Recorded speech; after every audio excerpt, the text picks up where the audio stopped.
What is up, guys? Wraec here with a new video, and today as Alikita versus Broken Spaces, 94 million attack, quite juicy.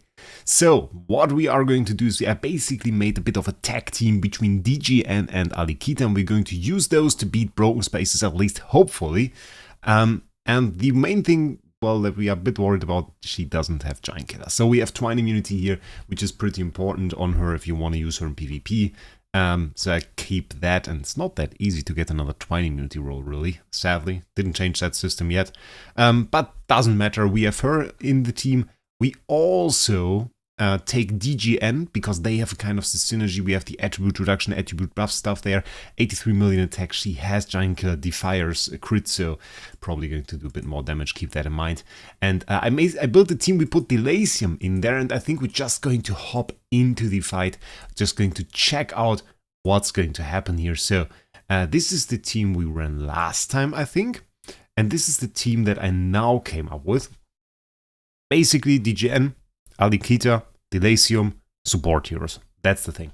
That's basically the plan. We are just going to want to lengthen the duration of attribute reductions on the enemy, and then just hit hard with DGN and Alikita and get some extra damage buff and support and all of that good stuff from the other heroes. So that is the entire idea of this team. We're going to see how well that works. First one, obviously going to be a one-shot. No question about it. We have demon belts on all of the heroes but Alikita. Alikita has Endless Cane. So that's the thing.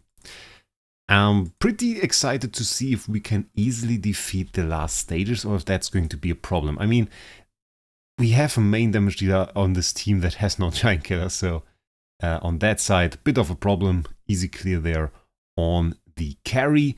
It would be a lot easier if those enemies had some more ways to buff themselves, because Alikita can really do well if the enemy buffs himself.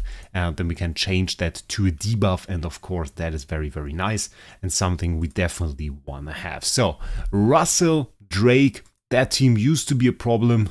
Well, hasn't been for quite some time, let's be real about it, but I vividly remember the times where we thought this would be a challenge. So, of course, by the way, round 1, lower damage of Alikita because she does a basic attack. Round 2, different story, easy clear there by round 2. DGN with quite some damage. I'm excited to see what happens now, because now we are looking a bit of the more difficult stages. We are not using Drake. I just want to see what happens. I'm not sure if we can even clear in one round. In one attack, I mean. One round, well, we're probably getting close there. I mean, if I used my LFA, we are looking at like 170 million attack. At that point, should become possible sooner or later. More deific artifacts and everything. Oh yeah, that's the big HP jump. That is quite insane. A problem with those guys as well, a triple purify. If I remember correctly, at least normal purify.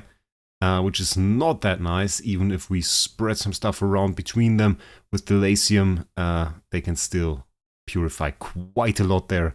So we will struggle a little bit with the damage, even though I saw some nice damage there on the Gloria from Alikita. Alikita, of course, will have some time.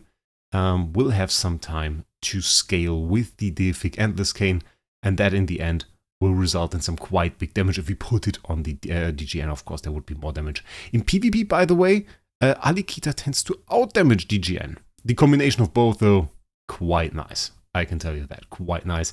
The members already know it in the video I made about it. Quite nice. Turn 6 didn't really see too much happening yet. I hope that's going to change. But we see quite a lot of debuffs there. 25 speed debuffs, 50 speed debuffs on the Gloria. That Gloria is going nowhere. I don't know if it's viable scaling to multiply speed debuffs necessarily. That's interesting, I guess. I mean, we can do that. Wasn't exactly the plan. They should have, by the way, they should have no attack, no whatsoever, really. So, no chance for them to do anything to us, but also not really too much damage here, I'm afraid.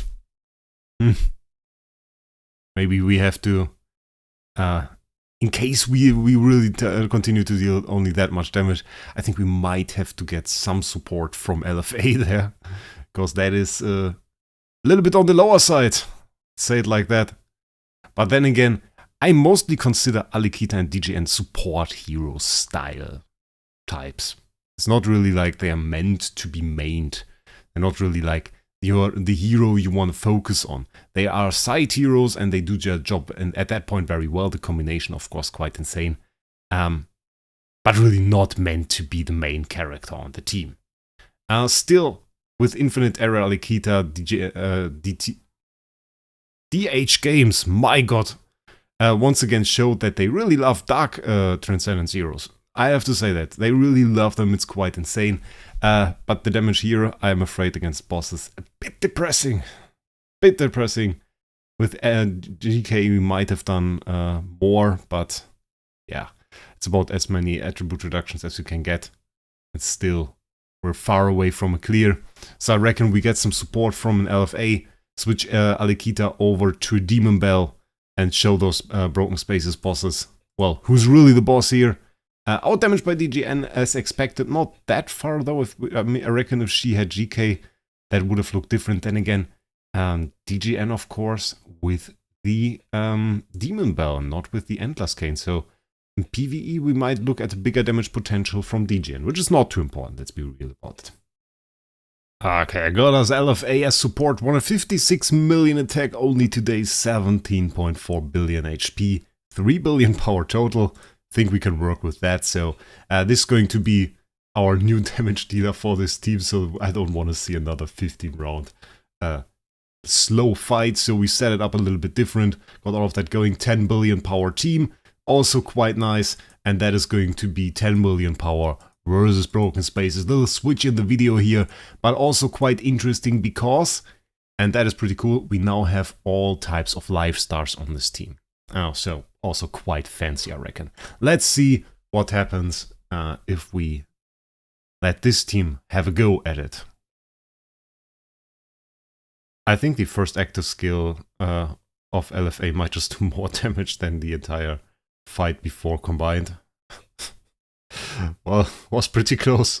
Damage difference, like, there you can see it. They are more support type heroes. It is more like support, and they do very well in PvP though. The damage of Alikita in PvP, my god. Okay, that is really impressive there in PvP. In PvE, well, LFA, still the king, most definitely. But PvP, that's a different story. PvP, really, Alikita's home. Well, let's see what happens there. And yeah, so big difference, really big difference. I think we can go for some numbers against the last boss. That's going to be not a tough fight, I reckon, with this LFA here. So, big damage, E plus 15 reached within 5 rounds. And of course, LFA absolutely dwarfing the competition here. But also, of course, the attack is quite insane. We're probably just going to attack the 4Cs here. Going to attack the Vulcan, is the hero we attack right now. But given the damage that we do, should probably not be too bad. Should be okay. Let's see. Sadly, I'm not sure if Alikita can get rid of the all damage dealt debuff from 4Cs, because that one is not displayed. Would be kind of nice if she could. Honestly be kind of nice if she could. The damage of those heroes should be no threat at all, because, yeah, I don't think they have any attack left. And starting off with pretty good damage. It is, of course, a difference. If you check out YouTube, you will find 3-4 months old videos with way smaller LFAs and quicker clears. And the reason for that is, of course, the MFF nerfs. Ever since then, I have to say, I lost a bit of the fun in PvE, especially Flame Shrine, sometimes hitting one E plus 16 or something there, or even E plus 16 numbers. It's like, it's a bit devastating for me, because I'm used to just numbers that are a bit higher, and I have to say, that was insane damage though. I have to say I already deleted one video where I recorded Broken Spaces with like an insane LFA and everything, very good team. But the damage just wasn't there. It was after the MFF nerf. Didn't want to post it. But here we can see LFA, 150 million, making absolutely short work, even if in a non-optimal team, I would say. Damage-wise, Alikita PvE, not that insane. Usefulness is absolutely there. You will notice that the enemy has barely any attack if you use GGN and Alikita in a team. I tried it today, and maybe we can take a look at that as like the end of this video. I'm not sure. Do we have Gate of the Void? No. Oh, sadly. I'm smashing it, actually. I tried my PvP team, with which I just won IDA. Where I don't want to make a video, so we just watch the fight, I guess. Where I just won IDA. I used that against Realmsgate, and actually it works. The reason for that, and that is what I meant with PvE damage, PvP damage, by the way, from Alikita. That is just a snow heart on her. I used that against Realmsgate, 167 Void Corruption. And it worked, and it absolutely destroyed the enemies. Even though it needed multiple rounds, you can just see, even by turn 1, you can just absolutely minimize the attack the enemy has. This TB had no attack, and it was turn 1. Before she could even attack, there was no attack left on her, so she did just 9 damage, which is absolutely insane. So, given that, I still like Alikita. I think Alikita is insane. Alikita is absolutely meta. Alikita will probably be in every PvP team quite soon. So, that being said, Broken Spaces, not her thing. LFA, pretty cool. Tell me what you think about all of that down in the comments below. Until then, I wish you a great day, and we'll see us in the next one. Before I forget, subscribe to the channel. We still need to get that thing a little bit up.